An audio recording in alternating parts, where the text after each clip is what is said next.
So welcome to the 2025 Florida Blue Key Congressional Debate Equality and Forensics Legislation Debrief. We need a longer title. We're going to be basically going through every single bill in prelims because SEMS hasn't been released yet, and there is no final bills in advance. And we're just going to go through whatever we have here. If you guys have questions, let me know. If you don't, that's also fine. But really, it's supposed to be a more like interactive experience where you guys get to ask questions about bills. We get to talk through arguments. We get to clarify things. I get to give you like my take, if it even matters, on certain things. And hopefully this will be able to help you guys do better in your prelims. So yeah.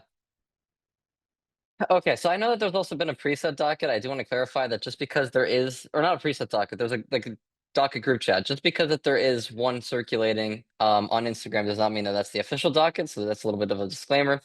Will you probably be following that docket? Yeah, but there's also the chance that you won't. So we're still going to go through every single bill, even if there's like a 0% chance that you're going to debate it. So first bill, a bill to allow voting by phone in all federal elections. I mean, this one is really simple. If any of you guys have ever done like any election debate, you know that it's immediately the most boring thing on the face of this planet, and that it sucks.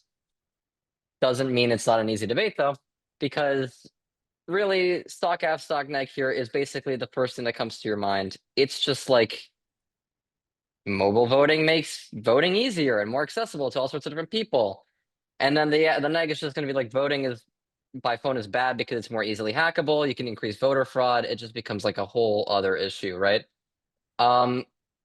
Now, I don't know if we should go too in depth in this, but yeah. So for this bill, do you guys have any questions? Because I feel like it's very like simple relative to some of the other debates. There isn't really much to discuss. It's just kind of like whatever comes to your mind will fly. I mean, there's not really any clash here or anything. Yeah. Okay. Okay. Oh, do have a question. Okay. Can the whole narrative of ease of voting be turned through the whole not everyone has phones thing? Oh, okay, I see what you mean. So you're saying that like there's an idea of not everyone has phones, so therefore when the app argues like this is going to increase accessibility, it's restricted by the fact that not everyone has a phone. Um, I do think that is it factually wrong? No. Is it a strong enough of an impact to like mitigate the app? Also no. So like it's truthful, but it's about as effective as saying like therefore I mean the clouds are like white and the sky is blue, so therefore not all of the sky is blue, right? Like you're not wrong, but there's also no point into running that turn because like you're not directly saying that the app's impacts are incorrect or intangible or infeasible because there is still a lot of conceding you have to make by saying, you know, most people have phones, if not like at least 80% of the country has phones, right? So by any metric, that will increase accessibility, and I don't think that's irrefutable. So I hope that kind of answers your question. Yeah. Okay. I do we have to talk about this one? I also don't think that this is going to be like something that anyone should debate. Um, this is not going to be, yeah, this is not like a very deep debate. This is not a complex debate. This is just kind of a dumb debate. Um, this is really just trying to like, this is neck heavy. If anything, if you do end up debating this, just know that this is like a really bad idea. Um, the entire purpose of the 2/3 voting clause is like you need to make sure that in a split house, which is basically what we have right now, or in a split Congress in general, even though both houses are controlled by Republicans, they don't lead by much, right? It's a very, very narrow margin. And so the 2/3 clause is there to basically ensure that whatever funding measures get implemented must be agreed by both parties. That's just to make sure that like one party who has a slim majority over the House or the Senate can't just like dictate whatever the spending for the government is. So passing this bill basically means like whatever Republicans want, they'll get, and that's just kind of how it is. And same for when the Democrats own the House and everything. So I think it's pretty easy to see why that's a bad idea. A bill to support Venezuelan migrants. I will say this, as a Colombian, I hate this. Because Colombia is the one that has most of the problem with Venezuelan migrants right now. I don't really know why we're giving it to Peru, but there is okay.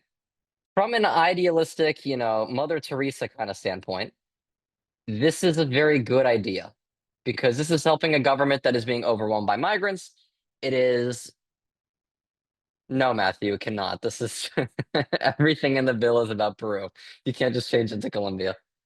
Um, so this is helping a country that is being overwhelmed by migrants because of the mass exodus from Venezuela and whatnot. And so, this is a good idea in nature, right? Um, I will say this though, if you'd like some more context as to what is going on, like regarding everything in Peru, do become more familiar with how politics are going on in Peru right now. So if you didn't already know, the president of Peru is quite literally the lowest liked or lowest approval rating president in the world. Her approval rating is about 4%. I'm not even exaggerating. Um, which means that the government situation there and the political situation is not great. Um, so personally, if I were you, I would go down that road and I would be like, okay, how does the tumultuous political situation affect this bill, right? Like, how does Peru, not knowing what the hell they're doing, affect this piece of legislation and its implementation? Didn't they change presidents last week? Did they? I did not know that. Wait, let me check. I did not. I was not familiar with that. Wait. Oh my God, you're right. Okay. Um. Well, the point still stands. So no, Audrey, I'm not off my game. Thank you very much. If you can see, there we go. Basically, they're still protesting the new government and they've had a lot of riots and stuff, right? So point still stands. Fine. The president's not as bad, but he is still hated. So do keep in mind, Peru's politics are kind of in the dumps right now. So do no if personally, I'm not saying anything bad about people, but I will say in FBK prelims, you could probably go up there and win the debate by just providing more context as to what the hell is happening. So if you go up there and you spend part of your speech explaining, you know, all of the app's impacts are fine and dandy, right? They're great, but they don't actually analyze and accurately deal with the situation in Peru politically. Here's what's going on, and here's why this bill is now bad. If you find some sort of turn there, I think that you could very easily win the round. Just because, yes, the bill at its core, to clarify, for humanitarian aid bills, if you're gonna go on the neg, never go up there and be like, humanitarian aid is bad. Do not refute the general idea of aid bad, right? Or aid in general. Do not refute aid. Refute who you're giving it to, refute how it's going to be used, or refute what it could possibly lead to, right? But you can never go up there and argue that humanitarian aid is bad because it just simply isn't. So for example, in the context of this bill, this is going to be giving 500 million split three ways: 250 for building infrastructure, 150 for training and resources for the National Police of Peru, and 100 million for refugee support. Angela says, couldn't you argue aid is bad because of aid dependency? In the case of Peru, no. And I say that because Peru is much more developed than the other countries we're giving aid to. In most cases, though, think about it this way. If it's a one-time aid package, so if it's in a context of a much more unstable nation, let's say Myanmar, right? If you're to say that aid dependency is bad, it's contingent on the bill providing multiple aid packages over a period of time. So it's if the bill says, $500 billion in $50 billion installments annually for 10 years, right? Then yes, you can argue aid dependency because that is a long term or like midterm, I guess, um, continuous like support effort that will ultimately fundamentally reshape the country's like economy and basis and all. So that's fine to argue aid dependency. If it's a one-time package where it's just like, here's some money, go do something with it, right? You can't really argue aid dependency because they're not becoming dependent on the aid. They're dependent on the package you're sending them, but because it's not a constant stream, there is no like dependency on you sending more shipments. So I hope that makes more sense, right? Because that's what aid dependency is. But yeah, in the context of this bill, though, back to like the main idea of political situation in Peru, look at Section 2B. So Section 2B says 150 million will be earmarked for training and resources to the National Police of Peru to combat Tren de Aragua. The National Police of Peru is to Tren de Aragua as like ICE is or to immigrants. Like considering the political situation in Peru, the national police hasn't exactly been like, your run-of-the-mill good guy. They've been like suppressive. They've been putting down protests and riots and things like that. Again, because the whole situation is like bonkers. So, that's definitely something to look into because it might be used to combat Tren de Aragua. It might not, right? And so you can't really predict that. But yeah, I mean, I don't even know why they included the Department of Government Efficiency here. Just something that the author felt like putting in, I guess. But yeah, just keep that in mind. Do not refute the idea of aid. Do not refute like, you can't just say aid is bad. But you can definitely connect this bill to the situation in Peru and turn the debate by saying like, okay, aid is good, but how is the aid going to be used, right? Where is it going to go? What is it going to look like? And in the context of Peruvian politics, that might not be like as great as you paint it out to be. And I mean, yes, there just to like get ahead of the whatever here. In section 4, this part where it says Congress may terminate aid early if reports indicate that it's being used for illegitimate purposes, that is kind of a defense against what I just said. But, if we send them X amount of money and they use it poorly, X amount of money has already been used poorly and that has some sort of negative impact. So like the point gets mitigated, but it's not exactly entirely proven false. So yeah. Is the status quo between Trump and Maduro relevant in this debate? I would say there is definitely a connection to be made. The strength of which I'm not entirely sure, but you could definitely make a connection there. I don't know necessarily how you would do that though. Primarily because this entire bill is just a direct like deal with Peru. And while it is dealing with Venezuelan migrants, keep in mind that like the Maduro regime and the Venezuelan people are two different entities. They are not the same, and you cannot group them as such, right? Because like the Maduro regime is bad, very bad, right? We don't like them. The Venezuelan people we do like because they're not bad people, and so you should not combine them. So Trump's attacks on Maduro are targeted at Maduro, not at the Venezuelan people. So if you find some sort of connection between this bill, which is between the United States and Peru, and you're able to connect that with the United States and Maduro, maybe you can find a strong connection. I just don't see how that pan out in the scope of the debate, though. So do be wary.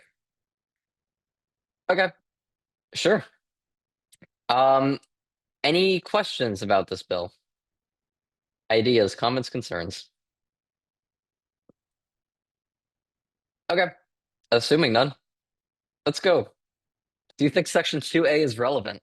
250 million will be earmarked for building infrastructure relating to resettlement, including housing and transportation infrastructure.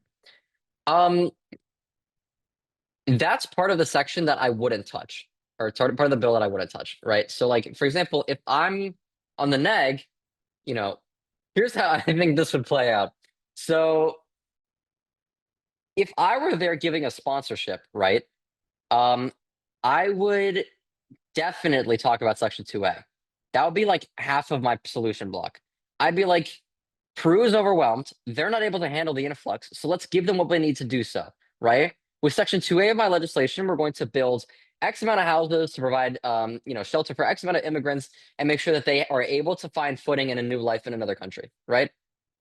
On the neg, you can't really refute that because there is no reason to go up there and be like, 250 million for housing is bad because I don't really see how you just prove that, right? Like the problem with that is it's relevant on the AF, but there's no way for the neg to mitigate it. There is no way to say like housing is bad. Like I don't know how that could possibly be. The connection's not apparent. Maybe there is some way to connect it. I don't know, but that's going to be really hard. And a judge, if they miss like 1 second of your speech because it is tune out for a moment, they may miss the point entirely, and they may think you're just arguing that Venezuelans don't deserve houses, which is obviously not true, right? Also, is your argument of 150 million is that the Peru police is using it is wrong, not actually something that could work because the end of Section 4. Okay, so yeah, let me clarify. So when I was saying that, like, yeah, I get what you mean. Don't worry.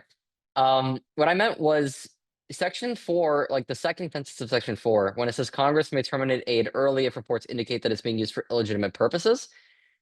Like, I think that the neg would still win on that comparison just because of like timing and time frame, right?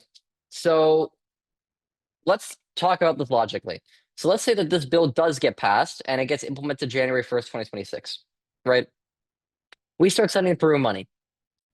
After a couple months, we start to realize that, we're doing those audits and we're starting to realize that the money is being used incorrectly by the police to suppress their own people and not fight Tren de Aragua, right?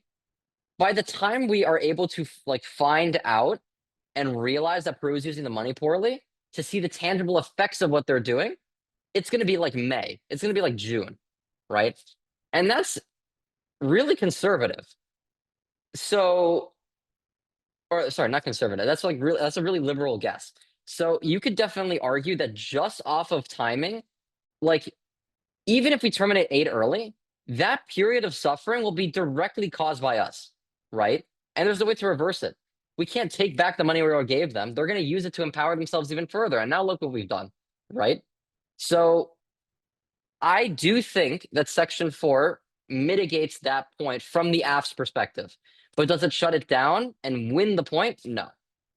It's a little bit of a tricky situation, but it should be easy to navigate if you find the right wording. So I hope that answers the question. Okay. Any other questions? Okay. I guess not. So we're just going to keep going. Aid for Serious Humanity Act. This one, I don't even know if it's on the docket or not. Either way, I think it's a pretty easy thing to just talk about real It's like a quick. third bill. Oh, okay. Well, I guess in that case, we should talk about it because there might be an off chance that you get bad recency. Fun story. Last year when I went to Blue Key, I participated for 4 sessions and I got dead last recency for 3 of them.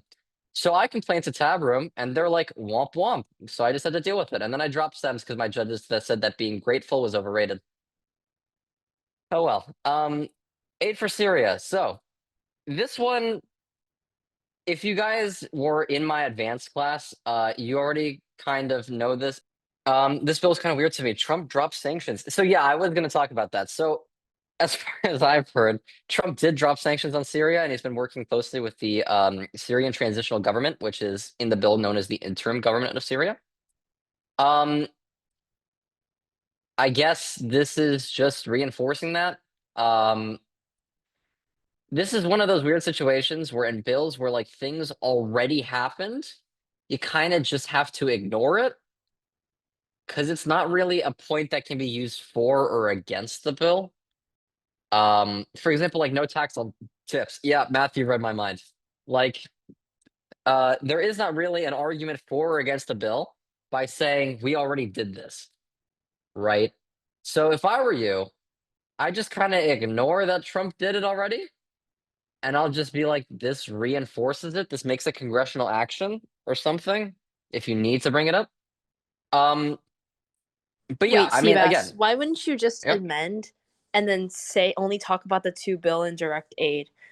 because that's a whole clash on like the whole like is the interim government of Syria the just full government type thing. I think regardless, like the debate's just gonna go there because I think if anyone does like 5 minutes of research, they'll realize that economic sanctions are gone, and so by default, the debate is just gonna focus around the 2 billion in direct aid. Ten Either Bucks way, says that half the people have no idea that happened. because they haven't started prepping.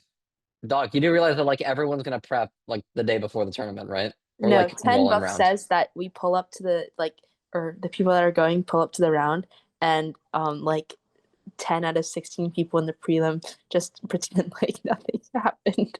Okay, then you pretend as well. I mean, like again, there is no way. Like it doesn't matter. It just straight up does not matter. Like is what I'm trying to say. I don't think the judges are gonna care. I don't think the competitors are gonna care. There is no reason to care if we already did this or if we didn't do it. Like it doesn't change anything.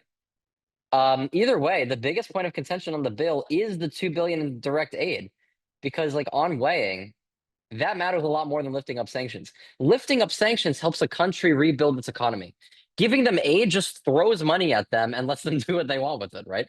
So it's kind of different because one approach requires them to earn their place economically. The other one just kind of hands it to them. So I do think that the debate is naturally just going to start centering around the 2 billion in direct aid. Um, Again, this is very similar to the Peru-Venezuela bill. Can you argue on the neg that aid is bad? No. You can't say stabilization efforts and post-conflict reconstruction is bad. You just can't. Like you can spend 10 minutes trying to prove it to a judge and they will just not hear you out. However, can you prove that the people who we are giving to is bad? Can you prove that it's going to be used for malicious purposes? Absolutely. And that's definitely the direction you should take with the neg. The app should be really simple here. It's just kind of like Syria's broken. Let's fix it, right? And the neg is just like they're not going to fix it. They're going to break it even further. My question is from Angela. The only sanctions left are against specific individuals and companies, which are placed for a reason. Wouldn't this bill drop those sanctions and make the government more corrupt or whatever? I have no specifics right now, but like, um, that's kind of the gray area here. Economic sanctions, according to Section 2A, refer to all financial, trade, and economic restrictions imposed by the U.S. government on Syria. So I'm assuming, from my interpretation of the bill, that only talks about Syria as a nation. I don't think it would affect individual sanctions, like on individuals or corporate sanctions. You can definitely argue that it will, but it's kind of in that gray zone. Nobody's gonna really know, right? Um, so yeah, do with that what you will. Sorry, couldn't be more help there.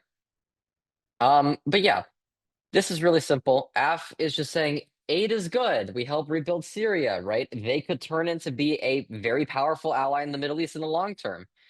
Alternatively, on the neg, you can be like, no, that's not going to happen. They're just going to create a more like war-torn state. The government sucks. The guy sucks. This is all a bad idea. Again, very important distinction though. Do not refute the idea of aid. You can't say aid is bad. You can say the people who are giving the aid to is bad. You can say that it's going to be used for bad purposes, but you can't just say aid is bad. Please don't say that, for the love of God. Okay. Any more questions? This one's pretty straightforward. Jaren says, if someone says aid is bad, what do you do? Like just refute? Yes. That's definitely one way of doing it. I don't really know. I If they say aid is bad, then you just kind of ref them into the ground by saying you just don't want to give aid to people who have like had their entire lives destroyed. That's not really nice. Like, I don't, yeah, like, I mean, Liz kind of said it well. I hate to say it, but that's kind of what you're gonna have to say. If like, if Audrey goes up there and is like, no, I'm not dissing you, Liz. I'm just saying like saying it that way specifically is quite literally what you have to do. Um, like for example, if Audrey goes up there and says aid is bad, I personally would just go up there and be like, what exactly is wrong with aid? Like, what is wrong with humanitarian aid? We are supporting people. We are giving them what like the seeds that they need to be able to like grow their lives again, to find a new footing. And you're telling me that that's bad, right? Like, it is so hard to prove that. Bianca says, what about the argument of the United States' responsibility isn't to take care of other countries' they're prelim dropping. Like, if you argue that, and I'm your judge, I'm giving you a 9. Okay, here's the problem with the state of the world. Naturally, the countries that are much better off are going to be in a better position to uplift the countries that aren't. And the United States finds itself in that situation. Like, this is not the first time we've done that. We've done this before a million times, dating back to like the Marshall Plan and all. Like, this is nothing new. This is something that we've done and it's worked in the past, right? Ultimately, the United States is the leader, right?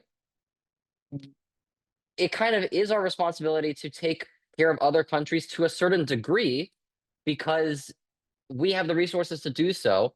And by doing so, we improve the quality of life around the world, right? Which is objectively a good thing for the sake of humanity. Um, like I personally would just not engage with an argument saying that like the United States responsibility isn't to take care of other countries. I do know that it comes up a lot, so like I can see what position you're in. I just personally would not engage with it. It just kind of seems like a waste of time in your speech to be like United States is good and the other countries are bad. Oh my God, what a long question. Sorry, okay, we'll come to you, Liz. Daniel, how would you phrase that? Phrase what? Like phrasing the refutation against United States responsibility isn't to take care of other countries? Yes, assuming you want to deal with it. Okay. So if someone goes up there and is like, the United States responsibility isn't to take care of other countries constantly, the most efficient way of roughing that would probably be like, God, I have to think about this one. Um, take care of other countries constantly. I guess it would just be like, we're doing something for the betterment of humanity as a whole. Like, it is not our responsibility. We are not required to do this, but we are doing this to better lives because it is based on American, like our actions are based off American morals, and American morals require for the uplifting and supporting of people regardless of their background around the world. Something like that.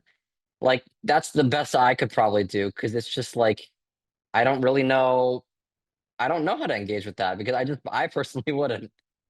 But I hope that kind of helps and points you in the right direction. But yeah. Now let's go to Liz. For Syria, though, that's unique because the interim government is not diverse, not completely supported. So therefore, how does this adhere to your Marshall Plan principle, which is based on self-determination, if we're just backing a government that isn't democratically fully supportive? That's the point of contention of the debate. So thank you for bringing that up. So yes, Syria is kind of a toss-up in the sense that like we don't know which direction it's going to go in. It's too early to tell.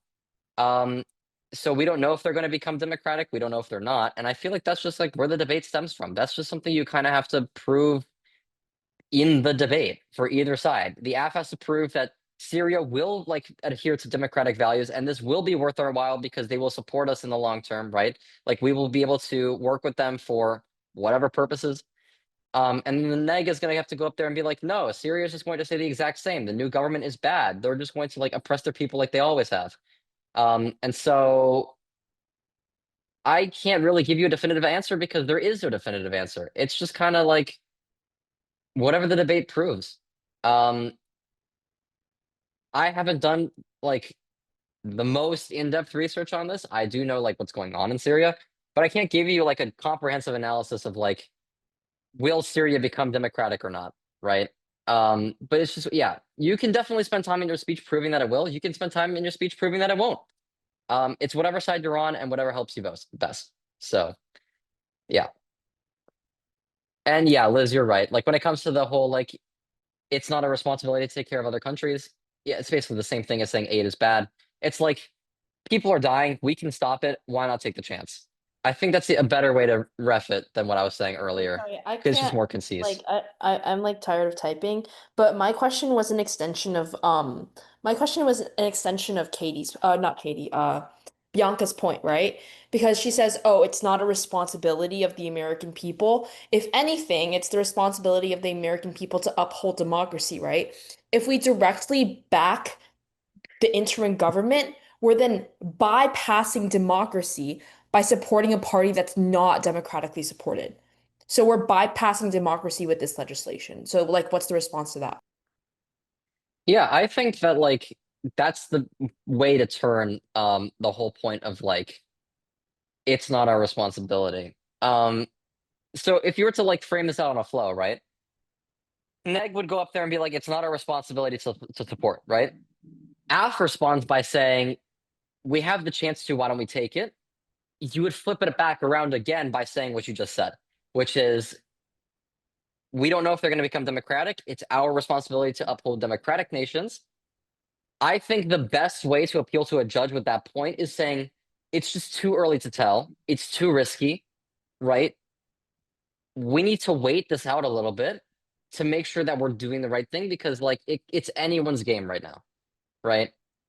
That's how if I absolutely had to respond like with what you were saying, that's probably what I would do. And I hope it kind of makes sense as to why. But yeah, great. Okay. Any further questions? Okay, guessing not. We're gonna keep going. A bill to eliminate the Supreme Court's use of the shadow docket. I don't know why this is written like a resolution, but it is. Um,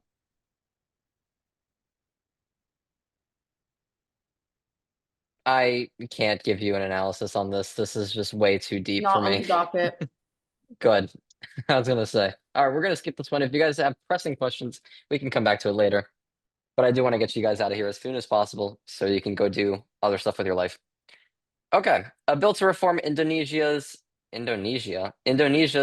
sea trade economy, or the RISE Act.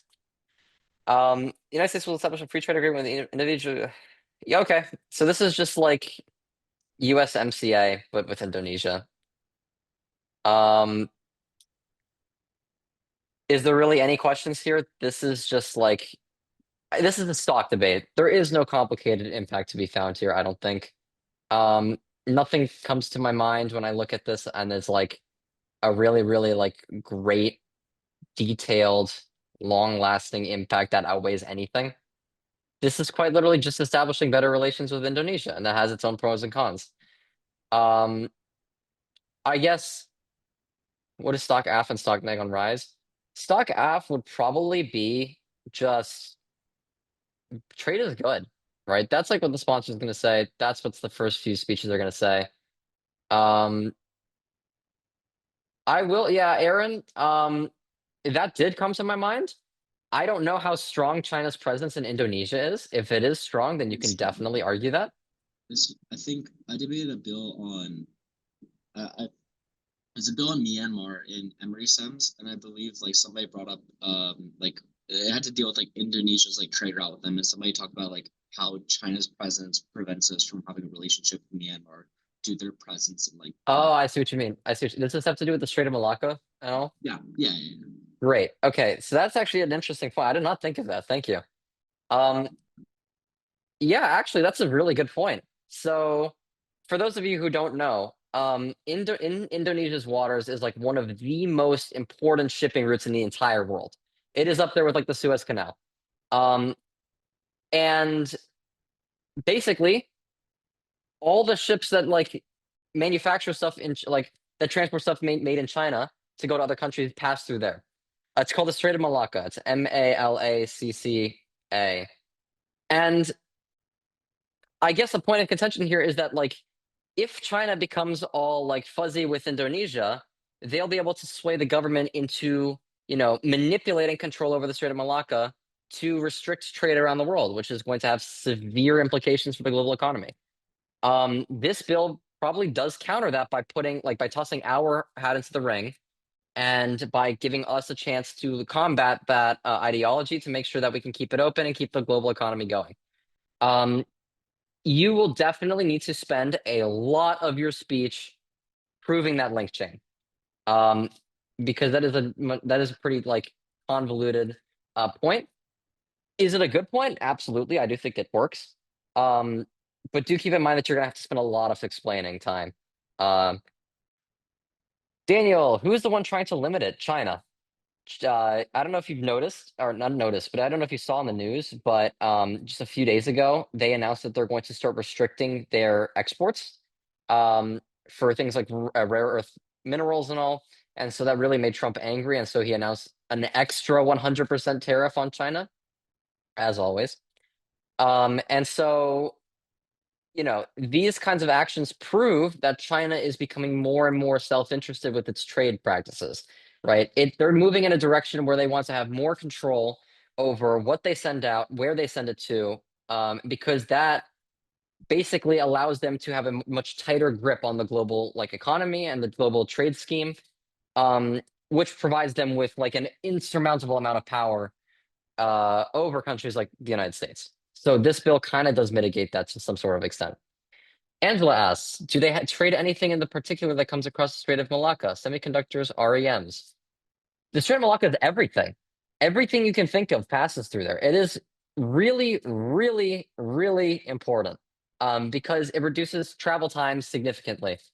The alternative route for most ships, aside from the Strait of Malacca, if you're thinking about a map, here, I'll actually just pull it up because I'm sharing my screen, so we can do this. So I can't spell, it's fine. Yeah, so this is where it is, right? This is, let me move my screen. This is where the Strait of Malacca is, right here. So basically, think about it, right? This is where the Strait of Malacca is. If any, let's say you're leaving Shanghai, right, which is over here roughly, where it says East China Sea. If you're departing Shanghai with a cargo load, with a bunch of Chinese goods, you're going to pass through by Taiwan, go into the South China Sea, and go to the Strait of Malacca. So, actually, this is a lot better. Okay. So you'll be passing from East China Sea into South China Sea into the Strait of Malacca to continue your voyage westward. The alternative route, because of depth restrictions, is to literally go all around Australia, which adds another month to a ship's voyage, which makes it stupidly inefficient, right? So what's key about the Strait of Malacca is that so many goods pass through there. A lot of them are Chinese, and of course the world depends on Chinese goods at this point. So it's not just semiconductors, it's not just RAMs that pass through there. It's quite literally everything. And you can find a whole list of things that are coming through there, and you can take that impact anywhere because it is just that important. The more I think about it, the more I do think it's very possible that just the Strait of Malacca is why the author created this legislation to begin with, because it is actually a really, really important place. So what goods pass? Oh, Strait of Malacca. Yeah, so you got things like crude oil, LNG, electronics, vehicle parts, coal, grain, steel, pharmaceuticals, fashion, anything and everything. You're gonna have a field day with this point. So yeah, actually, I would definitely probably say capitalize on that. Talk about how building our trade relationship with Indonesia now allows us to have greater influence on how they use their control over the Malacca Strait, such that we can counter Chinese expansionism that will potentially threaten our economic standing in the long term. That's a lot of buzzwords, but all that's saying is just China bad. We need to fix that by having more control, and this bill gives us that. But you have to say it nicely because we can't be hegemonizing everything. But yeah, I hope that kind of answered your question. Any other questions about Rise before we move on? Is neg Indonesia's government is bad, and what are some neg points with the bill again? Okay. So the neg is quite literally just any standard trade agreement bad kind of point. Yeah, I was gonna say human rights abuse is definitely up there. Um, the problem is also that like Indonesia doesn't have, and this is true of most countries. The United States has some of the most stringent and like strict workers' laws out of like any country in the world. And so Indonesia obviously not having those same kind of like um control over their companies and whatnot, you could definitely argue that like companies are going to be using this as like an opportunity to find cheaper labor, to like exploit the local people because they don't have as many strict workers laws, workers don't have the same rights, right? um so that's where the weighing also comes from. It's like a free trade agreement can be good, but it can also foster like a very, very manipulative and coercive trade practice for companies that are relocating there because of cheaper labor and whatnot, right? Which has its own bad impacts on the local society. So, yeah. Angela asked, but the alternative is China. How does the argument even stand in the grand scheme of things? Um, that's that just stems down or boils down to the point of like China versus the United States, who has better morals and whatnot. It's like I would say that's also an half point, honestly. China having more control means that they're able to implement more exploitative practices. Like the difference between China and us is that combined in a relationship between China and Indonesia, they both lack worker protection laws and whatnot. If it's a relationship between the United States and Indonesia, at least one of the parties involved has more control over their workers' rights and whatnot.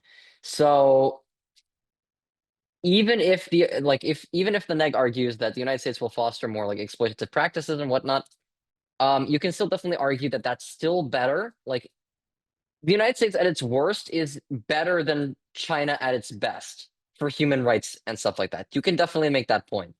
Um, because you can say that we just have so many protections in place that it's like so much red tape that companies have to follow.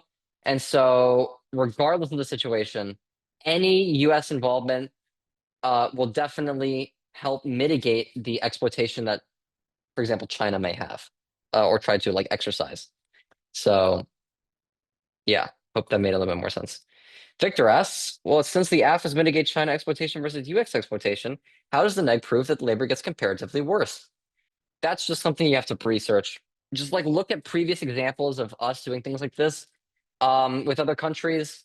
Look at examples of US companies relocating to countries that lack the same worker protections. Talk about like that's all just like qualitative and quantitative data, or qualitative and quantitative data. Yeah, that's just something you have to research out and be like, here's the Chinese world, here's the American world. Let's compare the two, and we'll see which one's better. Um, that one I can't really just tell you how to prove that. Because that does require research. That is something that you kind of have to figure out based off whatever the news tells you. And if that's just not true, then the neg can't argue that. So, and if they do and you're on the app, then you have perfect reft. So, yeah. Okay. I hope that helped. Any further questions before we move on? If it's not true, what's other neg stock args? Um, I don't know. You piss off China. uh worsens like relations with China. Look at like Indonesia and American government relations. See how that's going to be impacted. See how like the Indonesian people are going to be impacted, right? Like fostering trade with US economic development. Um yeah, I don't really know besides like stock FTA arguments, which is just usually exploitative labor. Is this AF or neg heavy in your opinion? Judging off the fact that like I can't find a strong neg off the top of my head, I'm inclined to say that it's AF heavy. Then again though, I could just be really dumb right now and I could just be missing out on something entirely, and so it might be a neg heavy. But I mean like just judging off of the things we talked about, I do think it probably will be AF heavy. Um yeah. I can't think of anything right now. Maybe I'll come up with something in a bit, but nothing in the moment. Maybe like crush domestic industry. There's a point to be made there where like small businesses get hurt, yeah. Um, but then again, I mean, Section 1 says that this bill is going to be giving $4 billion for economic development as well. Um, can you argue that US companies will now like flood Indonesian markets? Yes. And you can definitely take that to crushing small businesses. So that's definitely something that you could do. I would buy that if you prove it well enough. But yeah, I mean, that requires some more complex analysis of existing trade relations. Like, do we have a trade deficit? Do we have a trade surplus? Like, what's Indonesia's demand for Americans' goods looking like, right? Um, but yeah, I mean, you could definitely prove that if the statistics agree with you. So yeah, good stuff. All right, any further questions? You guys really like this bill. Wow.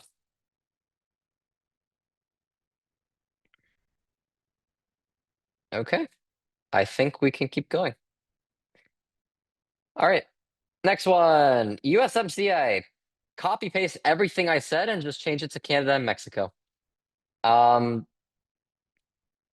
Although this one is definitely a lot more pronounced because China has significantly less involvement in like the Caribbean than they do in their neighboring countries. Um, so this is just expanding it to other regions, bringing other countries in. This, interestingly, I think if you want to find a semi-fair comparison, you can definitely compare this agreement to like creating an EU of North and South America, right?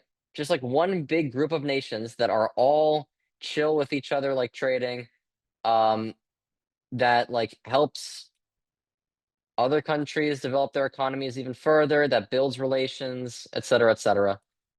This one is it's just like a normal South America debate, except, talk about different countries, talk about like Haiti, talk about Venezuela.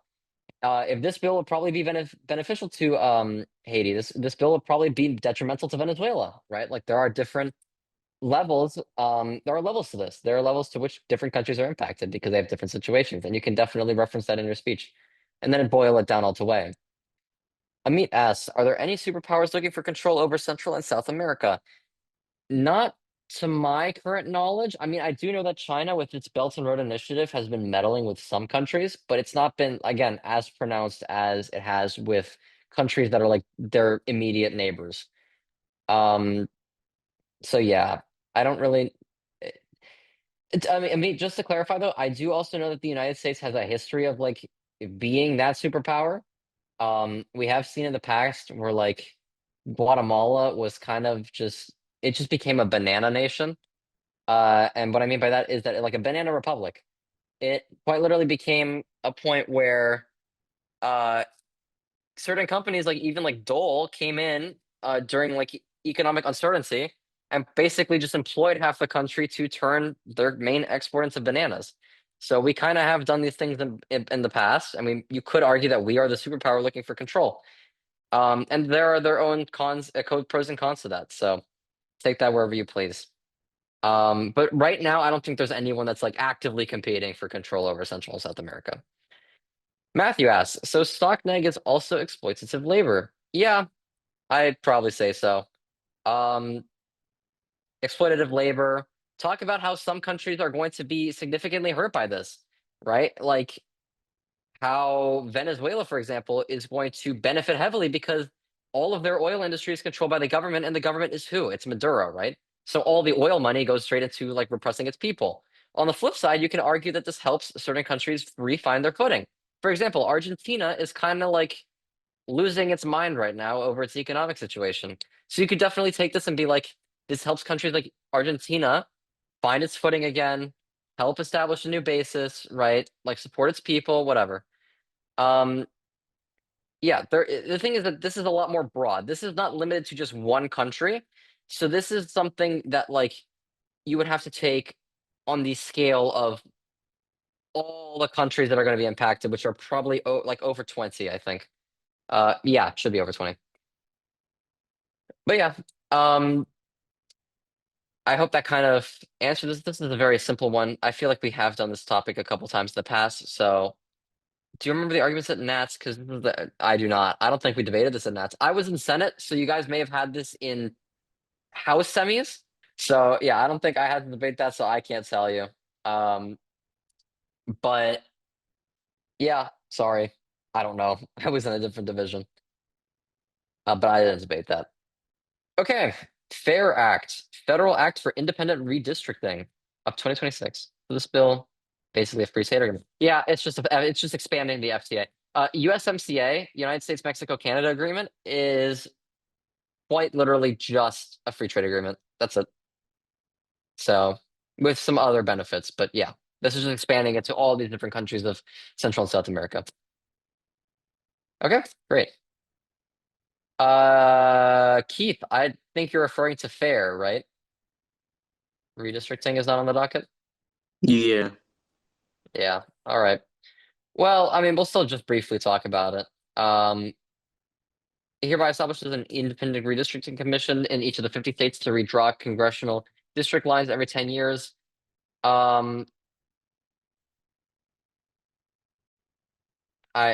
This is just way too out there. I don't think it's gonna get debated. Yeah, I mean, even if I, I don't have anything to say about this. This is just so, like, experimental in so many different ways that I don't think there's any safe argument to make here. All right. Oh, wow. A bill to establish a universal national service draft. Interesting. Okay. I hope this is not getting debated. Yeah, this is really complicated. Um, this is like, if anything, this is just neg heavy. I don't think you can win on the ass. There is no way in hell that this would fly in America. Yeah. So I think we're just gonna pass by this one. A bill to remove the H-1B visa charge. Wow. That's actually not a terrible bill. I like this a lot. Who submitted this? Congratulations to Eric Hahn. You wrote a very good bill. The $100,000 fee added to H-1B visas is hereby removed. Fees related to visas and other fees related to immigration are frozen in place and may not be changed without explicit congressional approval through legislation. Jared and I already know, don't worry. Okay. Do you guys know what an H-1B visa is? Let's start with that.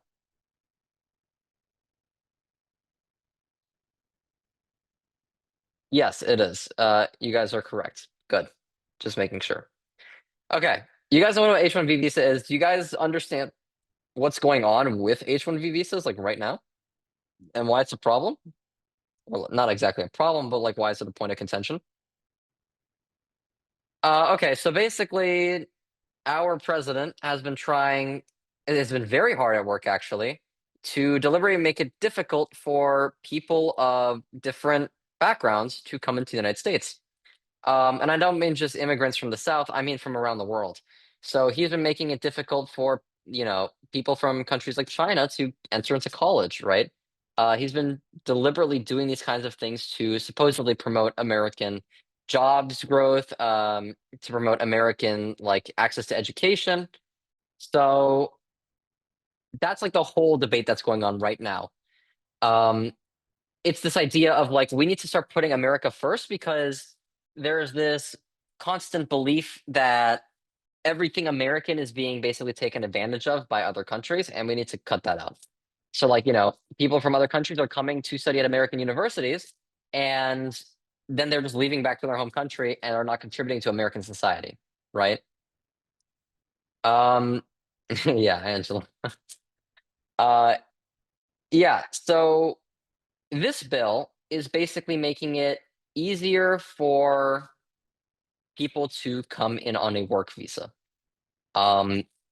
This will start to bring back the incentive for companies to hire internationally to bring workers back in, um, and will allow them to make foreign workers as attractive for businesses as American workers. Um, right now, the idea of the $100,000 fee is to purposefully make it So companies are more incentivized to hire Americans over international workers, right?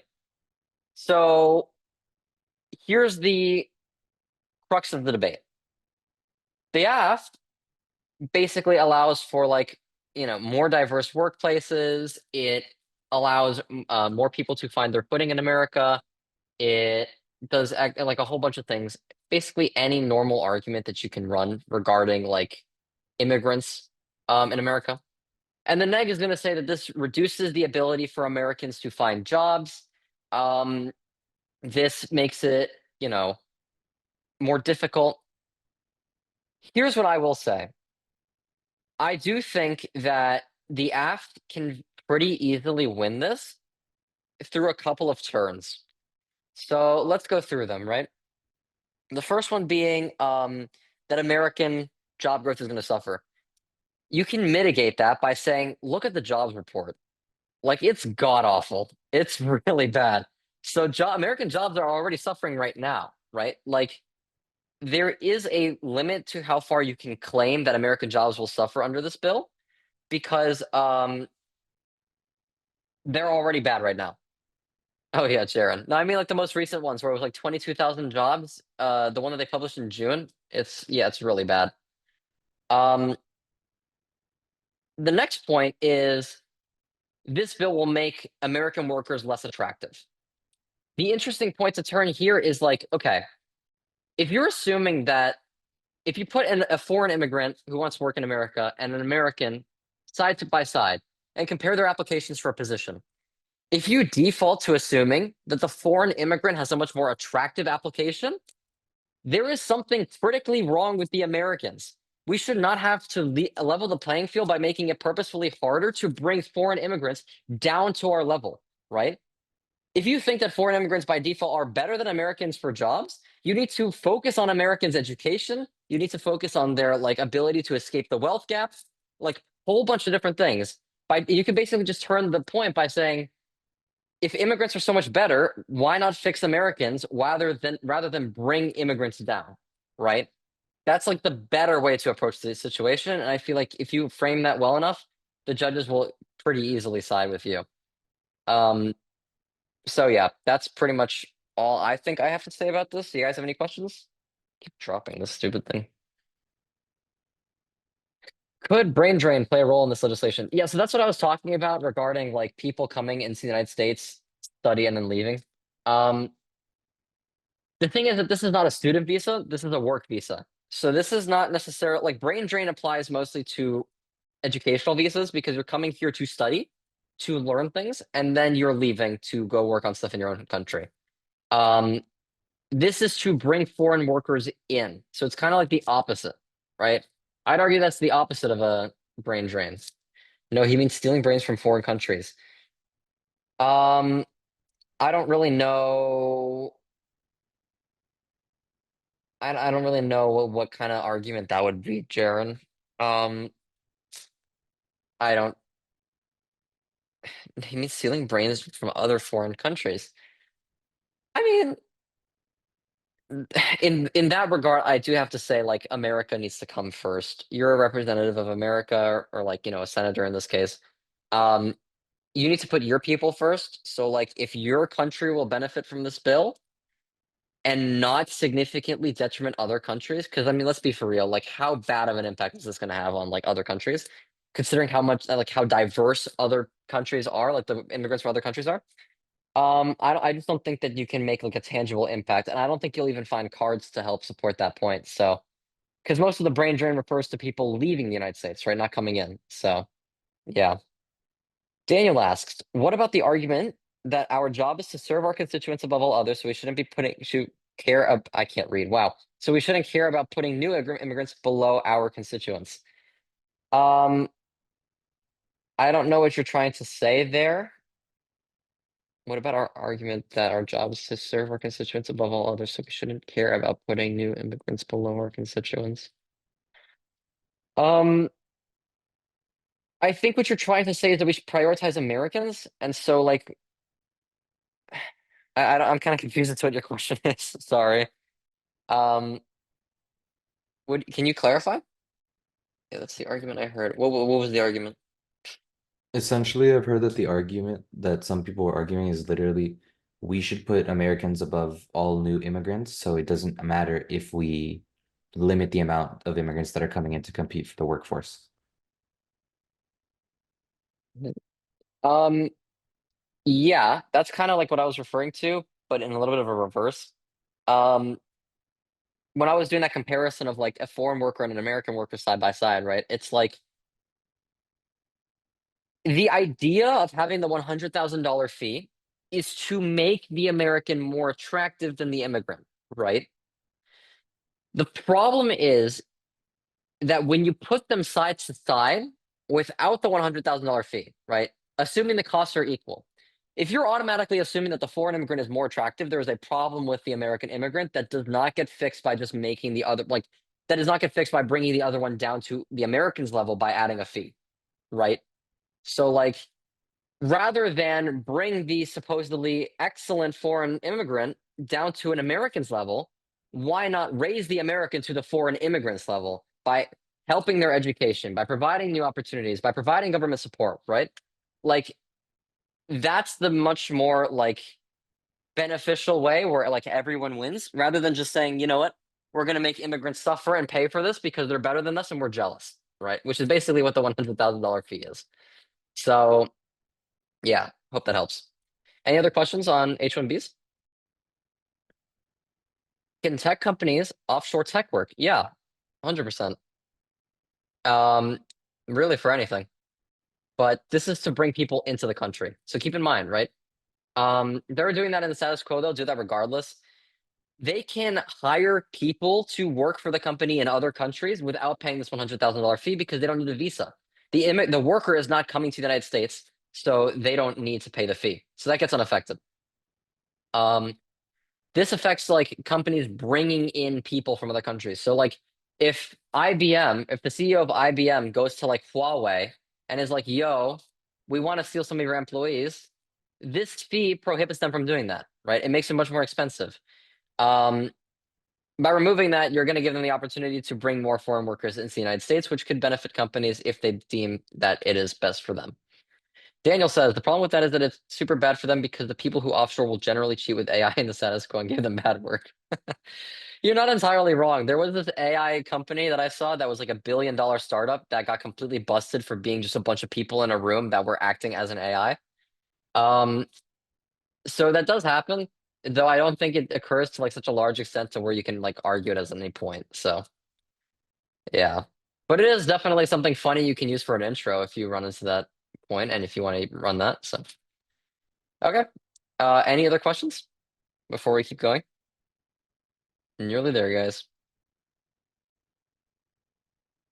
Okay.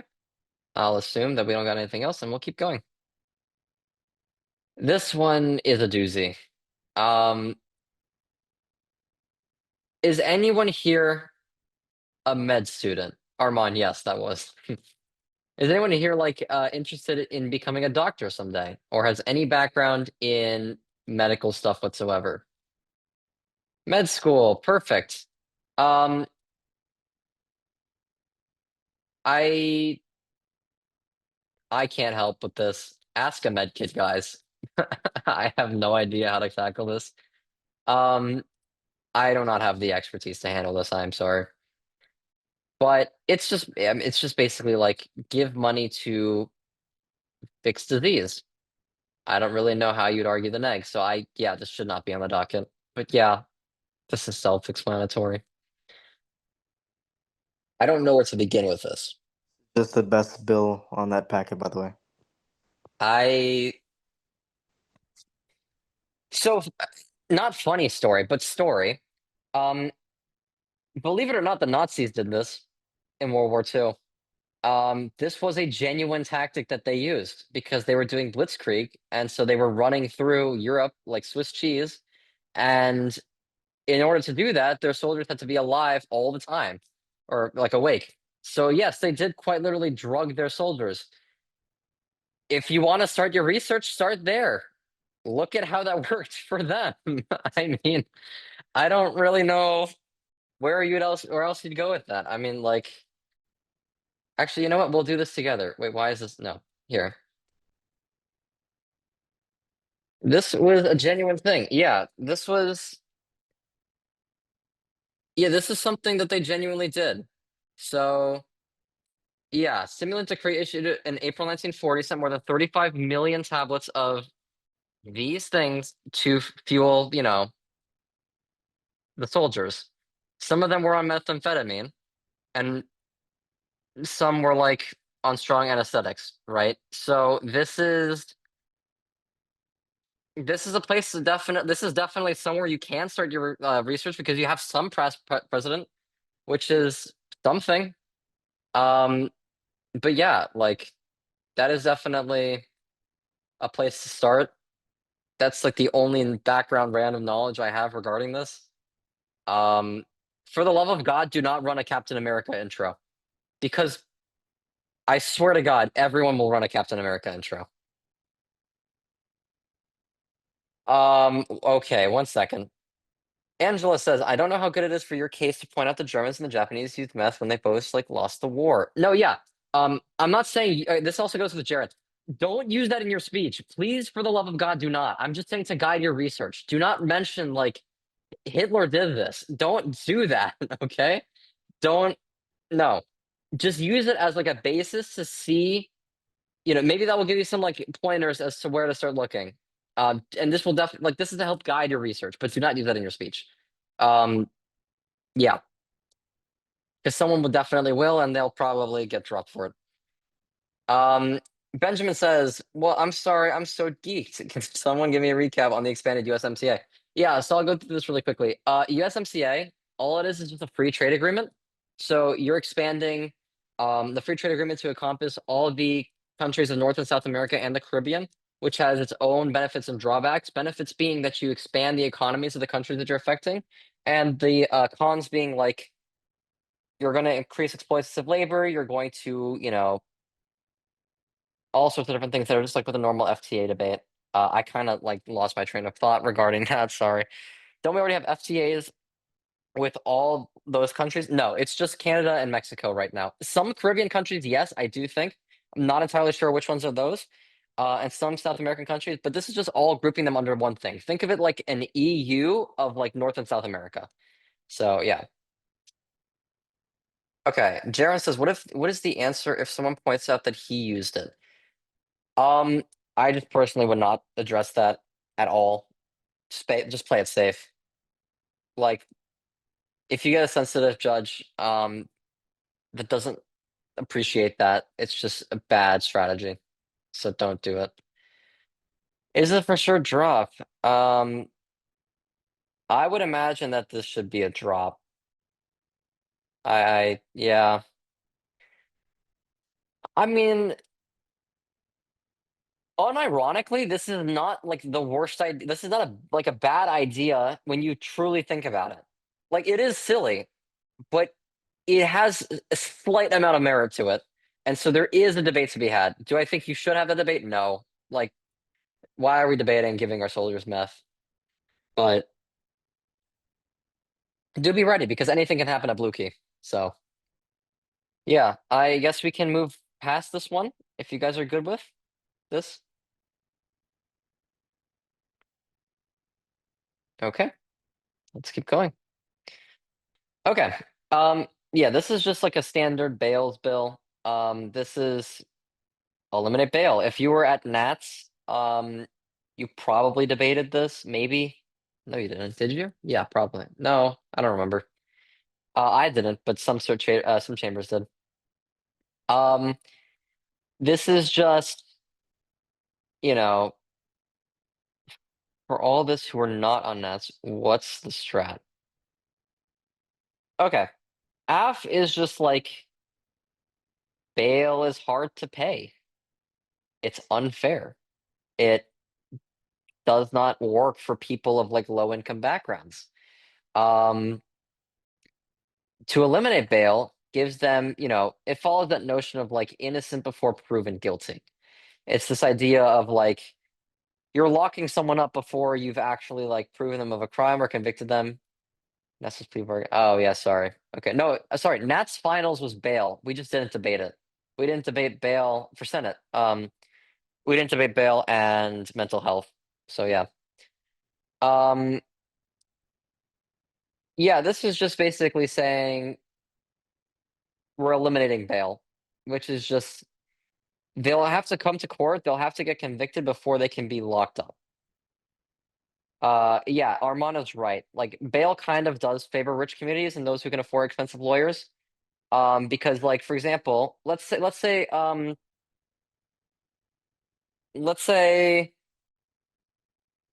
I don't know, let's say Elon Musk, okay, and like Joe Schmo both get caught with manslaughter or something, right?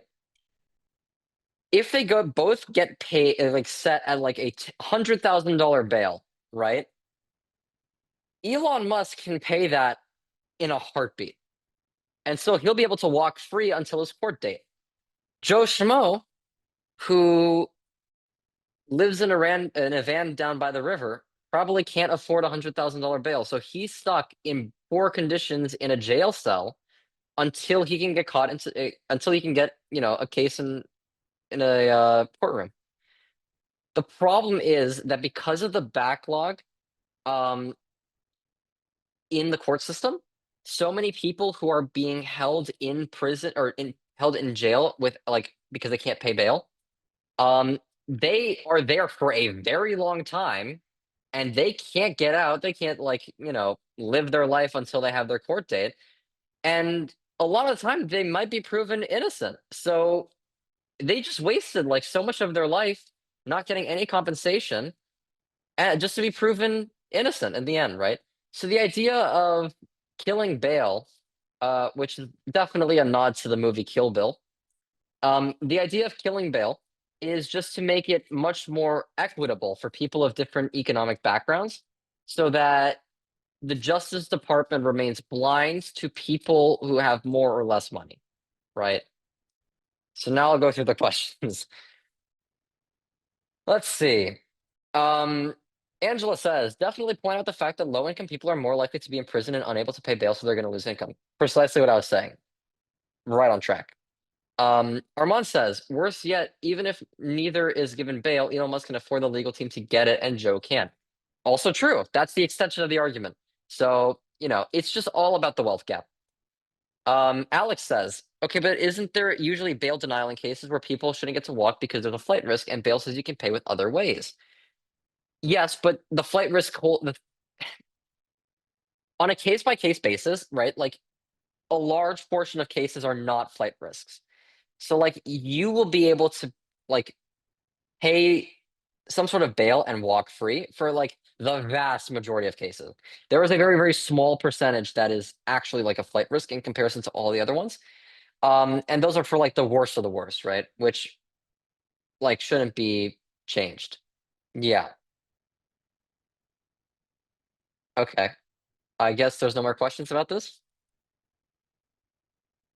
When the worst fit the genuine threat requirement. Anyways, yeah. Yeah. Like if someone is clinically insane and they get put into jail because of something that they did, they would be placed under a genuine threat, and so they would be held in captivity until they can have their time in court. Maddox says stock negs. God, what are the stock negs that we had for bail and that? I don't remember. Let me see. I'm gonna pull it up on my phone. Ah, yeah, that was one of them. Repeat offenders, yeah. Of course you did. Yeah, I would say that repeat offenders is definitely a big point here because it's like if there is no bail, right? Let's say again, Elon Musk and Joe Schmo, partners in crime, okay? They go and you know, okay, let's make it less violent this time. Let's say they went over to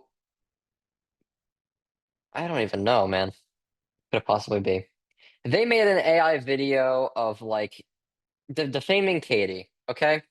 Elon Musk and Joe Schmo get caught on like Sora because they made an AI video that paints Katie in a bad light. And it's so offensive that they get arrested for it, right? And so they get a bail set at X amount, right? Right now, Elon Musk will be able to pay it, Joe Schmo can't, right? So Joe Schmo will be held behind bars. Without bail, you can't be held until your court date. Unless, like, you're a genuine threat, which in this case they're not. So they get, a notice from the state saying, we're going to sue you, or you're going to have you're going to have to show up to court to like defend yourself against this or whatever, right? But until then, they'll be able to walk free. And they can continue to make Sora videos of Katie as long as they like until that court date, because they're not being held in a jail cell, right? So that's kind of like what happens with repeat offenders. Obviously to a much more violent extent. They're able to do really, really bad things in society because they're not being held unless they're a genuine threat. So it kind of creates that gray zone between like what is really, really bad to do, but is not considered a genuine threat, right? Like, where does the line get drawn? Is it like, how do you define immediate danger? Because there can be someone that, like, I don't know, commits arson and he gets like arrested, right? Is that a genuine threat that is an immediate danger to himself or others, or is it not an immediate danger, right? There is like that's that gray zone is where the debate is probably going to be around, because it's like, how do we know? Because we can just release the arsonist back into the wild and he can burn another house down, right? So, yeah, it's not exactly clear, but I guess Katie wrote it that way on purpose to make it have some negs. So, all right, questions time. Let's see. Let's see, stock negs. We did that. Okay, Angela says, can federal prosecutors still use ankle bracelets under the provisions of the bill? If that's the case, it'll probably open a new can of worms. Yeah, house arrest should still probably be there. Because it does define bail as like being in jail on cash bail. So I think that should be fine. That's an interesting way to take it. Though, again, the efficacy of like house arrest is not something that I'm entirely clear on.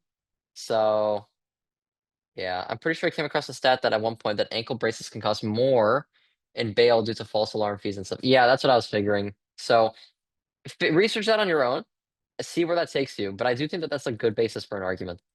Armand asks, would it be bad to weigh this on the basis that one guy setting arson to another building is worse than a few people being in jail for slightly extended times? Or does that boil down to the characterization of jails? So this also creates a problem that I want you to avoid, which is the generalization of everyone based off different levels of crimes. So it's like, yeah, you could definitely say that there's like an arsonist. You can also say that there's a guy that like, graffitis, right? Different severity of crimes. Should the graffitier be held in prison or like and held in a rotting jail cell for like months until they can get their court date? Probably not. But the arsonist, yeah, probably, right? So it's a case by case basis, and you just have to kind of see like, again, a really useful stat here would be like, what percentage of criminal cases that are like, that have some sort of bail situation are genuinely violent? Like, what percentage of those cases are a genuine threat? And that will help like guide your thinking regarding that, because again, different severity of the crimes deserve a different severity of punishments. So yeah. Okay, I don't know what's going on in the chat right now, but any other questions regarding this? Yeah, of course.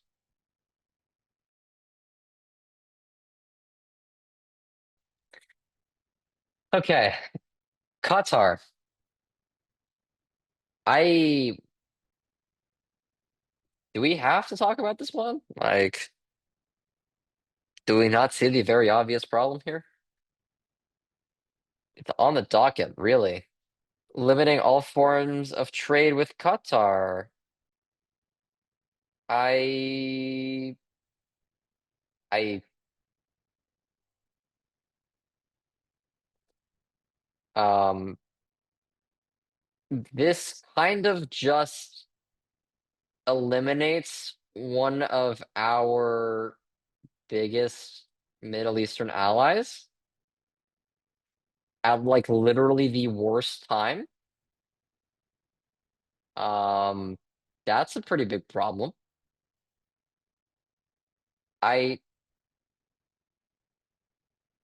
Yeah, Armand is right. Like, I don't really know why we're doing this. Yes, Qatar has a lot of human rights situations. Like, for example, the FIFA, the World Cup that they hosted a few years back, basically they just enslaved a bunch of people to make their stadiums, which of course is very bad. Now this kind of does come down to like the weighing of, is losing our like one of our greatest allies in the Middle East at literally the worst time worth it on the off chance that they'll be able to stop enslaving people?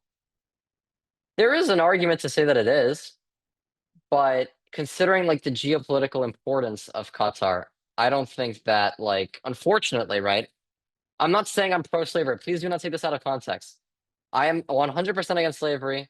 I do think that Qatar needs to change their ways, but this kind of just shoots ourselves in the foot. Like, this is really not the move.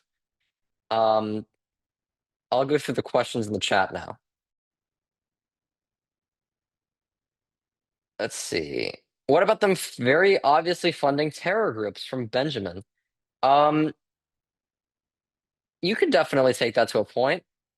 I don't know how this bill affects that because this only talks about human rights and not about like terrorism. So you'd have to kind of research that out and build that connection to be a little bit stronger before I can fully buy that.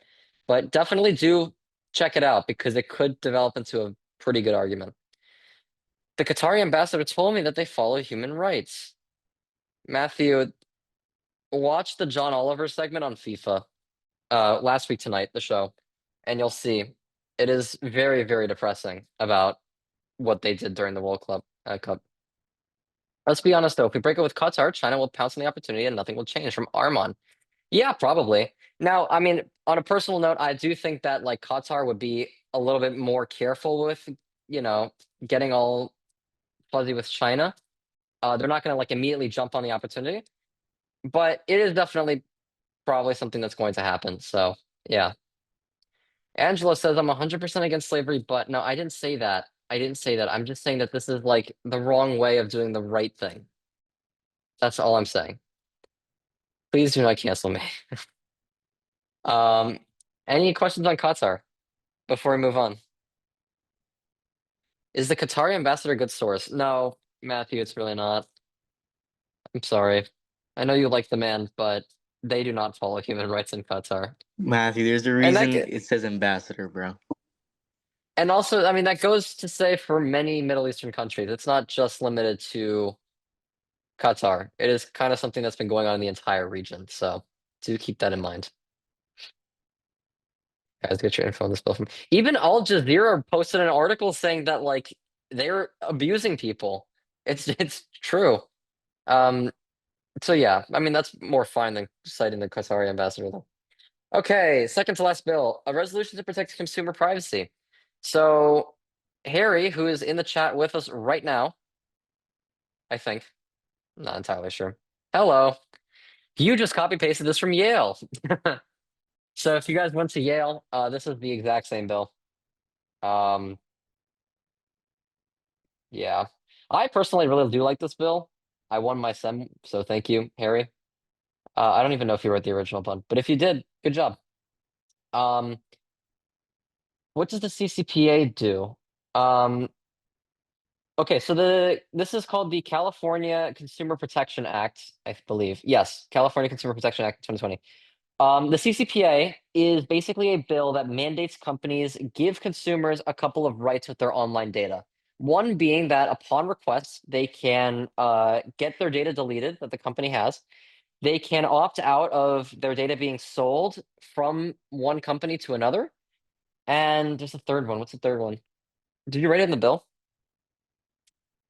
Oh, yeah. and the right to non-discrimination when it comes to their personal information online. Basically, it was this landmark bill that was just all for like citizens' rights when it comes to their usage of data online. Yeah, I mean, this is just basically saying we're gonna try to make this national because it where was I going with that? Yeah, just protects rights. Armand asks, what does the neg even look like for this bill? Um, I honestly don't remember what it was at Yale. I don't know precisely what it was.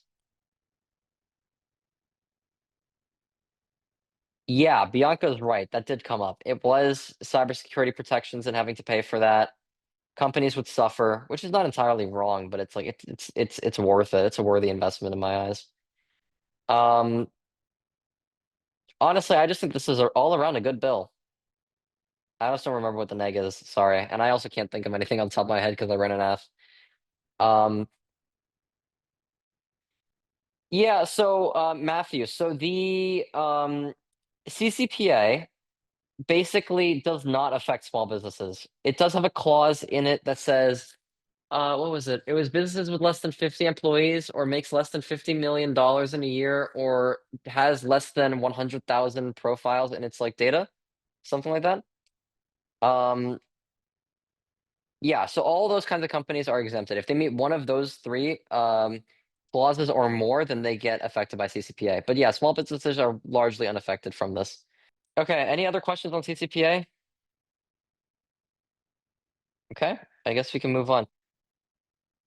Okay, last one. Thankfully, this is not a new bill. This is something we've already seen a million times. It's just a Haiti debate. So, $1 billion to Haiti, strengthening the police force. It's just any Haiti debate from literally any time. I don't necessarily know who did the formatting for this bill. This is very confusing to me. Um, but yeah, no, this is just any Haiti bill. So any questions on it? I mean, you guys have all debated Haiti before. Really? You haven't? Wow, okay. Interesting. Wow, okay. All right. So I guess we'll talk about it then. Wait, say me in the chat if you haven't debated this before.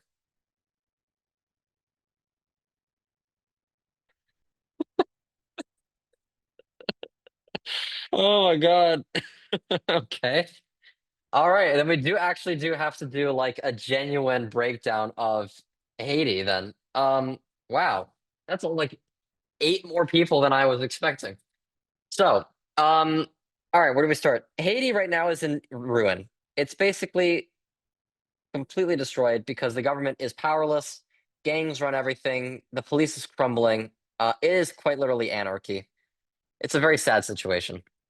Um, this bill tries to alleviate that because it's like we're going to rebuild Haiti with our support. So $1 billion to restore stability, strengthen the national police, addressing urgent humanitarian needs. It's broken down in section 3A. So 500 million for the national police, 300 million for humanitarian aid, 200 million for government support and economic development. We are also sending a small group of soldiers to the nation to help with the delivering of aid and to help with other initiatives we may have in the region. And then the rest of the sections are just like useless. Okay, so stock ath. As with any aid bill, lifts up the local people, find their footing, help the country reestablish itself once more, right? Stock neg. The police is really corrupt. There's a lot of corruption. There is a lot of problems with the government. The government basically doesn't exist anymore. Following the assassination of the Haitian president a couple years back, there hasn't necessarily been a strong enough central government to help with the situation. And so Haiti's been in this constant spiral of, negative situation after negative situation to the point where the government's mostly entirely powerless and is at the mercy of the gangs. That's definitely compounded by the fact that police is also partially run by the gangs. The truth of the matter is that the gangs control water support lines or supply lines. They control aid shipments. They control like the food supply of the nation. They've blocked off access to Port-au-Prince's main port. And so there is not really any recourse for the Haitian citizens to be able to reestablish themselves as a legitimate nation that isn't ruled by pure violence, right? So that's basically the breakdown of what's going on right now. Let's look at the questions now. Let's see. Armand asks, can the neg run corruption? Money without very careful oversight will go into someone's pocket. Yeah, so that does kind of like go back into what I was saying about the Haitian National Police being corrupt. They are known to not be the most reliable people. You could definitely argue that this money will go to the wrong places because you're basically throwing money at an agency that is on its last legs. That's a very common neg point. So you can definitely, find some sources for that and whatnot. So yeah. Benjamin says U4. I don't know what U4 means. Anti-corruption coalition says, it's a thing. It says humanitarian aid doesn't get to where it needs in unstable areas. Yeah, that's all because of corruption. So that's kind of adds on to what Armand was saying. So yeah. Benjamin says I have a version of expanded USMCA that includes Haiti. Can't wait to argue about that. Yeah, go ahead. 100%. That's definitely a way to take the debate, and I think that personally you can make some really impactful points there. So kudos, keep working on it. Bianca says, wait, would the Haitian police matter that much in this bill since he's talking about the Department of State reporting back to us? Like, I get the government is run by gangs, but if we're in charge of the money the whole time, how much impact does the money goes into the wrong hands have? Let's see. So I do see what you mean by like saying that the Department of State has oversight, but like